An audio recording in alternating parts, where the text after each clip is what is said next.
ترجمہ ثمانیۃ 8 ازواج جوڑے، من الضأن بیڑوں میں سے اثنین 2، ومن المعز اور بکریوں میں سے اثنین 2۔ قل کہہ دیجیے الذکرین کیا دونوں نر حرم حرام ہے، ام الانثیین یا دو مادہ، ام اشتملت یا وہ جو مشتمل ہو علیہ اس پر ارحام رحم پیٹ انثیین 2 مادہ۔ نبئونی مجھے بتلاؤ، بعلم دلیل کے ساتھ، ان کنتم صادقین اگر ہو سچ بولنے والے۔ ومن الابل اور اونٹوں میں سے اثنین 2، ومن البقر اور گائے میں سے اثنین 2۔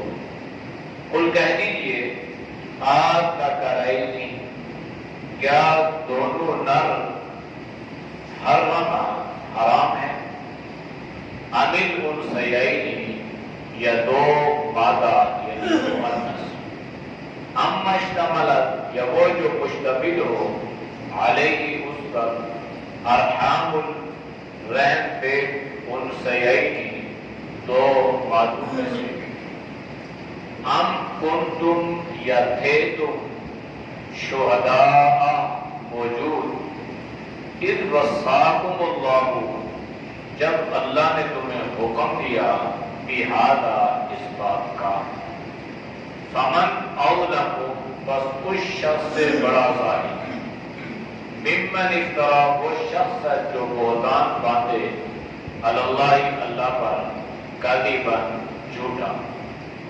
لیضل الناس تاکہ گمراہ کرے لوگوں کو، بغیر علم جہالت سے، ان اللہ بے شک اللہ لا یہدی ہدایت نہیں دیتا القوم الظالمین ظلم کرنے والے کو۔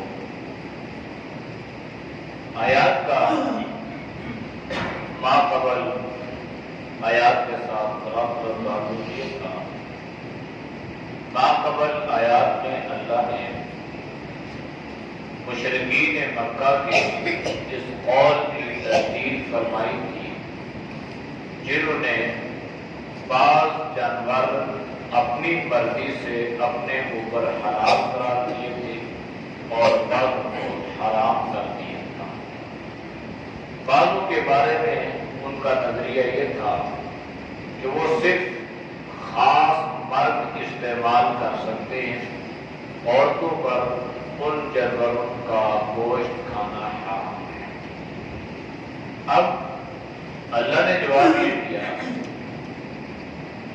کہ یہ تو اللہ کے احکامات ہیں، جس کو اللہ نے حلال قرار دیا وہ حلال ہے، اس کو مرد بھی کھا سکتے ہیں، اس کو عورتیں بھی کھا سکتی ہیں، اس کو دوسرے لوگ، اور جس کو اللہ نے حرام قرار دیا ہے وہ حرام ہے، عورتوں پر بھی مردوں پر بھی سب پر۔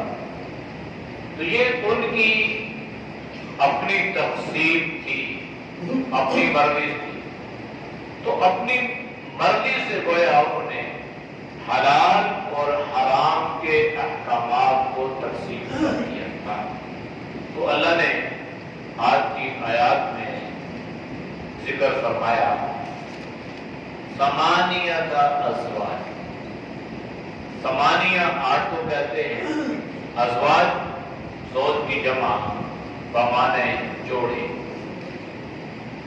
اللہ نے جب کائنات پیدا فرمائی تو اللہ نے ہر چیز کا جوڑا جوڑا بنایا، وَخَلَقْنَاكُمْ أَزْوَاجًا ہم نے تمہیں جو پیدا کیا یہ جوڑے جوڑے پیدا کیا۔ اگر اللہ نے مذکر پیدا کیا تو اللہ نے مؤنث پیدا کیا، اگر اللہ نے نر پیدا کیا تو اللہ نے مادہ کو بھی پیدا فرمایا، اور پھر اللہ نے خود ہی ان کے بارے میں بتلا دیا کہ کون سا حلال ہے اور کون سا حرام ہے، اور نر اور مادے کے بارے میں بھی بتایا۔ اب یہ نہیں ہے کہ اگر نر حلال ہو تو مادہ حرام ہو، یا مادہ حرام ہو تو نر حلال ہو، ایسا نہیں۔ اگر مذکر حلال ہے تو مؤنث بھی حلال ہوگا، اگر مرغی حلال ہے تو مرغا بھی حلال ہوگا، اگر بھینس حلال ہے تو بھینسا بھی حلال ہوگا، اگر گائے حلال ہے تو بیل بھی حلال ہوگا۔ اسی طرح اللہ نے نر اور مادہ یہ پیدا فرمائے، اور اللہ نے اسی سے کائنات کے نظام کو سجایا، چلایا اور بسایا۔ ہر چیز کا اللہ نے جوڑا۔ بعض چیزیں ایسی ہیں جس کا تعلق روح کے ساتھ ہے، اس کا جوڑا بھی ہے، اور بعض چیزیں ایسی ہیں جن کا تعلق غیر ذی روح چیزوں سے بھی ہے، اس کا جوڑا بھی ہے۔ اب یہ جو دیمک ہے جس کو ہماری زبان میں سیخ کہتی ہے، لکڑی میں لگتی ہے، گھروں میں لگ جاتی ہے، فرنیچر میں لگتی ہے، اب اللہ نے اس کا بھی جوڑا بنایا۔ اور عجیب یہ ہے کہ یہ جو دیمک ہے زمین کے اندر اس کی ملکہ رہتی ہے، جو ملکہ انڈے دیتی ہے اور وہ وہاں پر پڑی رہتی ہے۔ تو یہ آگے جو ہے اس کے باقی جو ہے یہ آگے جو ہے وہ سرکل کرتے ہیں، وہ قطار سے وہ چلتے رہتے ہیں، ان کی حرکت رہتی ہے، وہ جاتے بھی ہیں، وہ آتے بھی ہیں۔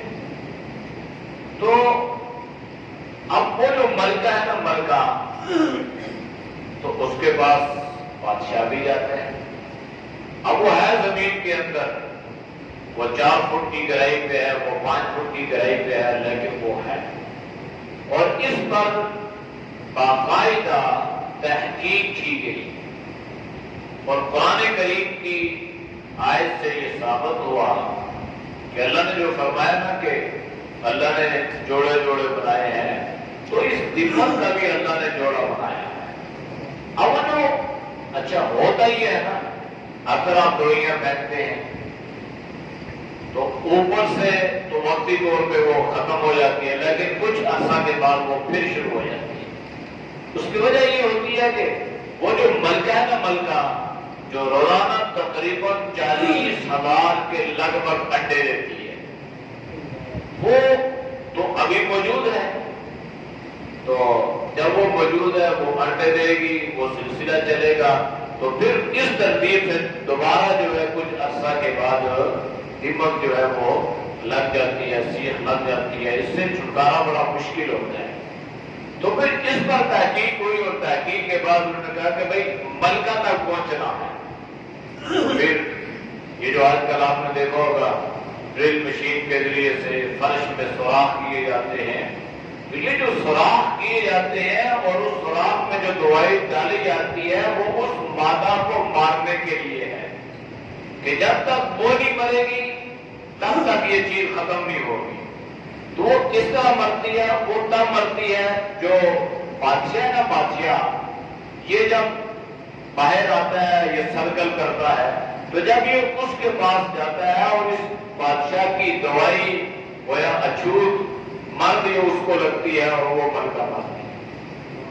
مطلب قرآن نے کیا فرمایا؟ قرآن نے فرما دیا ثمانیۃ ازواج، جہاں تو حلال جانوروں کا ذکر ہے، ورنہ مطلقاً اللہ کا یہ نظام ہے، اللہ نے نر اور مادہ کو پیدا فرمایا۔ تو ثمانیۃ ازواج، اللہ نے 8 جوڑے بنائے۔ من الغنم، بھیڑ میں سے، اثنین 2، یعنی بھیڑ بھی ہے، دمبا بھی ہے۔ وَمِنَ الْمَعْزِ اثْنَيْنِ، اور اسی طرح بکریوں میں سے 2، یعنی اللہ نے نر کو بھی پیدا کیا، اللہ نے مادہ کو بھی پیدا کیا۔ بھیڑ اللہ نے مادہ، اللہ نے اس کے نر کو بھی پیدا فرمایا۔ قل آپ ان سے یہ کہتے ہیں آنکرینی، یعنی وہ جو زمانہ جاہلیت میں جو لوگوں کا اپنا ایک نظریہ تھا، اپنا ان کا ایک کنسپٹ تھا، اللہ نے اس کی تردید کر دی۔ آپ ان سے یہ پوچھیں آزا کرئی، کیا دو مذکر، کیا دو نر جو ہے حرام ہے، امیل انثیین، یا دو مادہ حرام ہے، دو مؤنث حرام ہے؟ آپ ان سے پوچھیں۔ یہ کہتے ہیں کہ یہ حلال ہے، یہ حرام ہے، اس کو یہ کھا سکتا ہے، اس کو یہ نہیں کھا سکتا۔ گویا اپنے دور پہ جو تقسیم کر رہے تھے، تو اللہ نے فرمایا یہ جو اپنی تقسیم پہ راضی ہے نا، ان سے یہ پوچھو بھائی کیا دونوں تمہارے لیے حلال ہیں یا تمہارے لیے دونوں حرام ہیں؟ اما اشتملت علیہ ارحام الانثیین، ان کا ایک نظریہ یہ بھی تھا کہ یہ جو حاملہ ہے، جو پیٹ میں ہے، بچہ ہے، تو یہ اس کے لیے خاص خالصۃ لذکورنا، یہ خالص ہمارے مردوں کے لیے ہے، یعنی اس کو صرف وہ کھائیں گے، ہم آدمی اس کا استعمال نہیں کر سکتا۔ تو اللہ نے فرمایا سے یہ پوچھو کہ اس کے بارے میں تمہارا کیا خیال ہے، جو ابھی پیٹ میں ہے، نر ہے، مادہ ہے، کیا ہے، کون کھائے گا، کون نہیں کھائے گا؟ اسی طرح سوال کرو۔ نبئونی بعلم ان کنتم صادقین، یہ اصل بنیاد ہے اور سارے دین کا خلاصہ اس آیت کے اس جملے میں، نبئونی، مجھے بتلاؤ، کس چیز کے ساتھ؟ بعلم، دلیل کے ساتھ، لاجک کے ساتھ، سند کے ساتھ۔ تو معلوم یہ ہوا کہ کسی چیز کی حیثیت اس وقت ہوتی ہے جب اس کے لیے دلیل ہو، جب اس کے لیے دلیل نہیں ہے تو اس کی کوئی حیثیت بھی نہیں۔ حیثیت قائم ہوتی ہے دلائل پر، شریعت سہارا لیتی ہے دلائل سے، اور دلائل دو طرح کے ہیں۔ ایک دلائل ہے احکامات کے بارے میں، اور ایک دلائل ہے فضائل کے بارے میں۔ نماز پڑھنی ہے، ایک حکم ہے، اس کے لیے ایک مضبوط دلیل کی ضرورت ہوگی۔ نماز پڑھنے پر کیا ملتا ہے، یہ فضائل ہے، اس کے لیے دلیل کی بھی ضرورت ہے، لیکن بے شک اس میں ذوق بھی ہو، بے شک اس میں سند کے اعتبار سے کچھ کمزوری بھی ہو۔ تو اس لیے اللہ نے بتلایا کہ بھائی مجھے یہ تمہارے جو معاملات ہیں نا، یہ ساری باتیں جو آپ کے سامنے کی گئی ہیں، ان کا مجھے جواب چاہیے، اور جواب بے تکا یا بغیر دلیل یا بے سندہ نہیں چاہیے، جواب بھی مجھے دلیل کے ساتھ چاہیے۔ اللہ خود فرمایا بعلم، علم، دلیل، سند، لاجک۔ شریعت کی جو بنیاد ہے وہ ہر حکم جو ہے وہ ایک دلیل پر ہے، اور ان دلائل پر عمل سب سے پہلے حضرات صحابہ رضوان اللہ علیہم اجمعین نے کیا، اور اللہ نے اسی کو دلیل بنایا جس پر حضرات صحابہ نے عمل کیا تھا۔ جس پر عمل نہیں ہوا وہ دلیل نہیں بن سکتا۔ مثال کے طور پہ بخاری شریف میں ایک روایت ہے، نبی کریم صلی اللہ علیہ وسلم ایک دیہات پر تشریف لے گئے اور آپ نے وہاں کھڑے ہو کر پیشاب کیا، کھڑے ہو کر پیشاب کیا۔ اب اگر آپ کے سامنے کوئی کھڑے ہو کر پیشاب کرے تو آپ اسے ڈانٹیں گے، آپ اسے برا بھلا کہیں گے، آپ اسے بد تہذیب کہیں گے، شرم و حیا کے خلاف کہیں گے، ساری باتیں۔ دوسری طرف جو حدیث میں یہ بات ہے کہ اللہ کے نبی نے آپ تشریف لے گئے اور آپ نے وہاں پر کھڑے ہو کر پیشاب کیا۔ اب اللہ کے نبی نے کھڑے ہو کر پیشاب کیا، بخاری شریف میں روایت موجود ہے، لیکن اس پر کسی صحابی نے عمل نہیں کیا۔ اگر کوئی صحابی اس پر عمل کر لیتا تو یہ سنت بن جاتی۔ حدیث تو ہے لیکن یہ سنت نہیں ہے، اس لیے کہ جناب نبی کریم صلی اللہ علیہ وسلم نے جو کھڑے ہو کر پیشاب فرمایا تھا وہ آپ نے عذر کے تحت فرمایا تھا. آپ بیٹھنے پر قادر نہیں تھے, آپ بیٹھ نہیں سکتے تھے, تو اللہ کے نبی نے ایک راستہ ان لوگوں کے لیے دے دیا. حالانکہ چونکہ آپ نے اس سے پہلے اس حدیث کو بیان فرمایا تھا کہ قبر میں ایک شخص کو عذاب اس وجہ سے ہوا کہ وہ پیشاب کی چھینٹوں سے اپنے آپ کو بچاتا نہیں تھا. تو ظاہری بات ہے اگر بندہ کھڑے ہو کر پیشاب کرے گا اس کی چھینٹیں اس پر آئیں گی. تو یہ ساری ترتیب اللہ کے نبی نے, تو ایک طرف تو یہ وعید سنائی اور دوسری طرف اللہ کے نبی نے امت کے لیے یہ آسانی اور سہولت اس انداز سے پیدا فرمائی. اگر کسی کو کوئی عذر ہو, بیٹھنے پر قادر نہ ہو, تو وہ کھڑے ہو کر پیشاب کر سکتا ہے, لیکن یہ سنت نہیں. اس لیے کہ کسی ایک صحابی سے بھی یہ بات ثابت نہیں ہے کہ کسی نے کھڑے ہو کر پیشاب کیا. تو اس لیے یہ اصول ذہن میں رکھنا کہ ہر سنت جو ہے یہ حدیث مبارکہ سے ثابت ہے, اور یہ ضروری نہیں ہے کہ ہر حدیث سنت ہو. ہر سنت جو ہے نا, کوئی بھی سنت آپ اٹھائیں تو اس کے پیچھے ایک دلیل ہوگی, اور وہ دلیل قرآن اور سنت کی شکل میں. لیکن اب یہ ضروری نہیں ہے کہ ہر حدیث مبارکہ کو سنت بنا دیا گیا ہو. سنت تب بنے گی جب صحابہ نے اس پر عمل, طریقے کو کہتے ہیں نا, تو صحابہ اگر اس کو اپناتے تو صحابہ کو دے کر امت اپناتی اور اللہ اس کو سنت بنا دیتا. لیکن صحابہ نے اس پر عمل نہیں کیا تو یہ کھڑے ہو کر پیشاب کرنا یہ سنت نہ بنا. تو بات دلائل کی ہے, یعنی ہر چیز کو ایک دلیل کی بنیاد پر دیکھا جائے, پرکھا جائے تو بات سمجھ نہیں آتی. بیٹھے چلتے ہیں, بغیر دلائل کر دیتے ہیں, اور دلائل بھی اٹھ پڑا, بات کام کی ہوگی, دلیل کام کی ہوگی. تو دلیل بھی جو مسئلہ ہے, جو بات ہے, اسی کے اعتبار سے اٹھے گی تب بات بنے گی. ورنہ یہ نہیں ہے کہ بات کوئی اور ہو اور دلیل کوئی اور ہو. اس لیے اللہ نے اس آیت میں گویا خلاصہ یہ بیان کر دیا کہ میرے ہاں ہر بات کی دلیل ہوگی, بعلم قرآن و سنت کی دلیل ہوگی. ان کو تم صادقین, اگر تم اپنے قول میں, اپنے باتوں میں, اپنے دعوے میں سچے ہو تو قرآن و سنت کی دلیل ہوگی. بعض مرتبہ دلائل میں تعارض ہوتا ہے. ایک آدمی نے دلیل دی, وہ بالکل ٹھیک دے رہا ہے, دوسری دلیل بھی اس کے بالکل خلاف ہے. یہ بھی قرآن ہے, یہ بھی سننا ہے, یہ بھی سننا, تعارض آ گیا. تو اس تعارض پر پھر یہ دیکھنا پڑے گا کہ جناب نبی کریم صلی اللہ علیہ وسلم کا معمول کس پر تھا.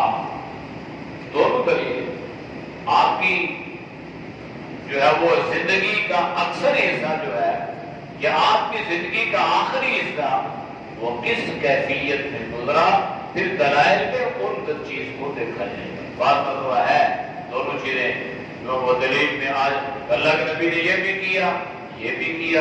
اب عام آدمی کے ذہن میں یہ بات آئے گی کہ ایک وقت میں دو کام کیسے ہو سکتے ہیں, تو پھر اس پر علماء نے جو اسماع الرجال کی کتابیں لکھی گئی, حدیث کے جو فن کے ماہر تھے اصول حدیث, تو انہوں نے اس تعارض کو ختم کیا اور انہوں نے مسئلے کی وضاحت کی کہ یہاں پر جو اللہ کے نبی نے عمل کیا تھا اس کی علت یہ تھی, اور یہاں پہ اللہ کے نبی نے جو عمل کیا تھا اس کی وجہ یہ تھی. تو ہر چیز کی بات, ہر چیز کی بنیاد دلائل ہے. وَمِنَ الْإِبِلِ, اور اونٹ میں بھی اللہ نے کیا کیا, اثنین, دو, نر اور مادہ اللہ نے پیدا فرمائے. وَمِنَ الْبَقَرِ اثنین, اور گائے میں بھی اللہ نے دو, نر اور مادہ اللہ نے پیدا فرمائے. اور اللہ نے یہ حلال چیزوں کا ذکر کیا. یہ جو حلال چیز اللہ نے بنائی ہے نا, ان کی طرف انسان کی طبیعت مائل ہو جاتی ہے, اور جو حرام ہے ان کی طرف انسان کی فطرت مائل نہیں ہوتی. قرآن کریم میں اللہ نے وَيُحَرِّمُ عَلَيْهِمُ الْخَبَائِثَ کہ تمہارے لیے اللہ نے ناپاک خبیث چیزوں کو حرام قرار دیا. تو اس سے معلوم یہ ہوا کہ جو ستھری چیزیں تھیں نا، صاف چیزیں تھیں، اللہ نے اس کو ہمارے اوپر حلال کر دیا، اور جن کے اندر کوئی خباثت یا کوئی نجس یا کوئی پلیتی یا کوئی نقصان کی بات تھی، اللہ نے اس کو حرام کر دیا. قل کہہ دیجیے آذکرین، کیا دو مذکر دو نر حرم حرام ہے، ام الانثیین یا دو مادہ جو ہے یہ حرام ہے، ام اشتملت علیہ ارحام الانثیین یا جو اس کے پیٹ میں ہے یہ حرام ہے. تو یہ وضاحت ان لوگوں سے طلب کی جا رہی ہے جنہوں نے حلال اور حرام کی تقسیم اپنی مرضی سے کر دی. یہ اللہ ان سے کہہ رہا ہے کہ آپ ان سے یہ سوال کریں اور ان سے یہ پوچھیں کہ حلال حرام کا کنسرٹ آپ نے یوں ہی بنا دیا، اس کے بارے میں اس کی وضاحت تو دو نا، کس بنیاد پہ تم نے یہ تقسیم کر دی، وہ بنیاد اللہ ان سے پوچھنا چاہ رہی ہے. ام کنتم شہداء، یا تم گواہ تھے، موجود تھے، اذ وصاکم اللہ بہذا، جب اللہ نے تمہیں ان باتوں کا حکم دیا تھا. یعنی کیا تم موجود تھے؟ کیا تمہارے سامنے اللہ نے تمہیں یہ حکم دیا کہ ٹھیک ہے یہ تمہارے مردوں کے لیے حلال، یہ تمہاری عورتوں پر حرام، یہ فلاں کے لیے خاص مردوں کے لیے حلال، یہ فلاں پہ حرام؟ کیا اس وقت تم موجود تھے جب اللہ نے تمہیں یہ حکم دے رہا تھا؟ یہ ظاہری بات ہے موجود تو نہیں تھے. فمن اظلم ممن افترى على الله كذبا، اللہ نے فرمائی اللہ پر بہتان ہے جو غلط بات کو ٹھیک سمجھ کے اختیار کرے گا، گویا وہ اللہ پر بہتان باندھ رہا ہے. تو اللہ نے فرمایا جو اللہ پر بہتان باندھے گا جھوٹا، اس سے بڑا ظالم کوئی نہیں. یعنی فمن اظلم، یہ استفہامی اللہ پوچھ رہا ہے کوئی بڑا ظالم ہے؟ یعنی اللہ فرما رہا ہے اس سے بڑا ظالم کوئی نہیں ہے. یہ بہت بڑا ظالم ہے جو اللہ کی طرف جھوٹی بات کو منسوخ کرتا ہے. کیوں کرتا ہے؟ لِيُضِلَّ النَّاسَ بِغَيْرِ عِلْمٍ، تاکہ اس کے ذریعے سے لوگوں کو گمراہ کرے. یہ سلسلہ ہماری اس معاشرے میں امت میں موجود ہے. بغیر دلائل کے لوگوں کو گمراہ کیا جاتا ہے، بغیر سند کے، بغیر دلائل کے، بغیر سوچ بوجھ کے، اور ہم یہ ہے کہ بس آنکھیں بند کی، لکیر کے فقیر بنے اور ان کے پیچھے چل دیے، اور آج تک ہم نے یہ نہ سوچا کہ ہم نے کرنا کیا تھا اور ہم کر کیا ہے. بس ان اللہ لا یہدی القوم الظالمین، یہ ظالم لوگ ہیں جو ظلم کرے گا اپنے ظلم کی بنیاد پر وہ ہدایت سے محروم ہو جائے گا.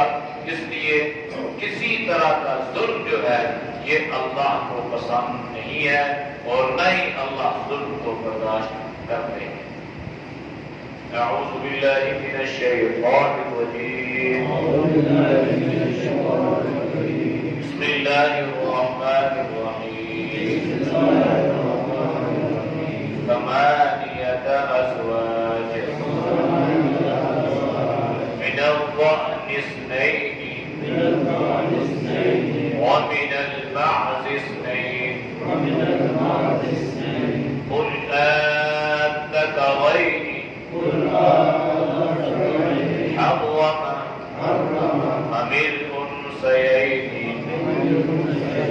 أم اشتملت عليه أرحام الأنثيين. نبئوني بعلم إن كنتم صادقين. ومن الإبل اثنين ومن البقر اثنين قل الذكرين حرم أم الأنثيين أم اشتملت عليه أرحام الأنثيين أم كنتم شهداء إذ وصاكم الله بهذا فمن أظلم ممن افترى على الله كذبا ليضل الناس